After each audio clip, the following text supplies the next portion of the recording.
आने वाले विधानसभा में हम बताएंगे इंशाअल्लाह ताला लालू को, नीतीश को, कि बिहार का मुख्यमंत्री एक मुसलमान भी बन सकता है इंशाअल्लाह ताला। 17% मुसलमानों की बिहार में आबादी है और 2 टिकट दिए जाते हैं।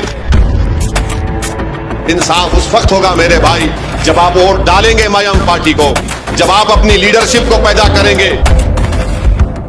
मैं लालू यादव और उनके परिवार को अपना नेता नहीं मानता।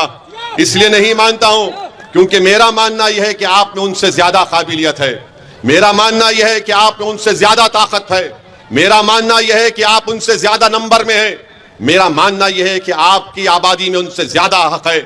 तो जब आप हर एतबार से आगे हैं, आप कब तक इनके पीछे भागेंगे?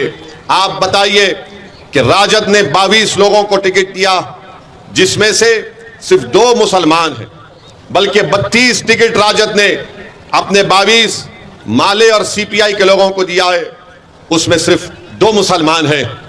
17% मुसलमानों की बिहार में आबादी है और 2 टिकट दिए जाते हैं। और गाली किसको देते हैं? ओवैसी को और अख्तरुल ईमान को कि ये लोग वोट काटने आए हैं। अरे तुमको सिर्फ 2 नजर आए और अपने परिवार से तुमने 2-2 अपनी बेटियों को टिकट दे दिया। तुमने 2-2 अपनी बेटियों को टिकट दे दिया। बताओ मेरे अजीज दोस्तों और बुजुर्गों, इससे ज्यादा बेइज्जती और क्या हमारी हो सकती है?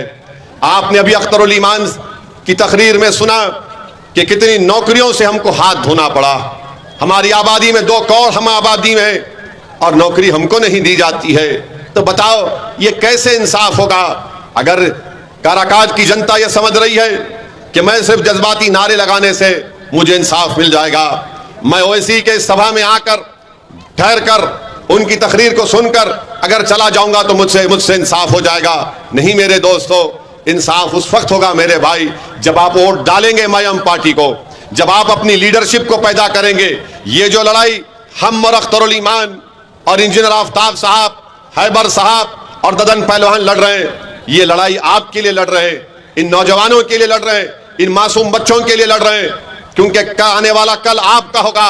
हमारी जिंदगी का भरोसा नहीं कि कब हमारी जिंदगी का शमा गुल हो जाए, मगर ये लड़ाई तुम्हारे लिए लड़ी जा रही है ताकि आने वाले कल में तुम किसी की गुलामी ना कर सको।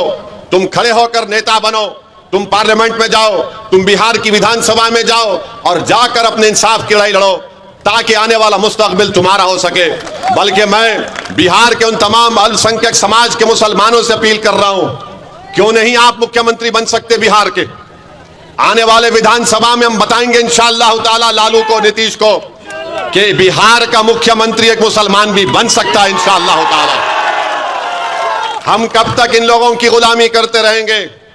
MY के नाम पर वोट तो हासिल कर लेते हैं, मगर बताइए आप एक ट्रेन में रेलवे पुलिस का एक शख्स गोली मारता है ट्रेन में, तो आप देखते हैं कि मरने वाले का ताल्लुक बिहार से था। दरभंगा के बाजू मधुबनी कि गांव का रहने वाला जिले का कोई राजद का नेता जाकर उस मरने वाले के घर पर जाकर उसको पुरसा नहीं देता। हम गए, हैदराबाद से गए, रहने वाला बिहार का था मगर राजस्थान में रहता था, हम वहां पर गए। बताइए आप कब तक ये नाइंसाफी का दौर चलता रहेगा?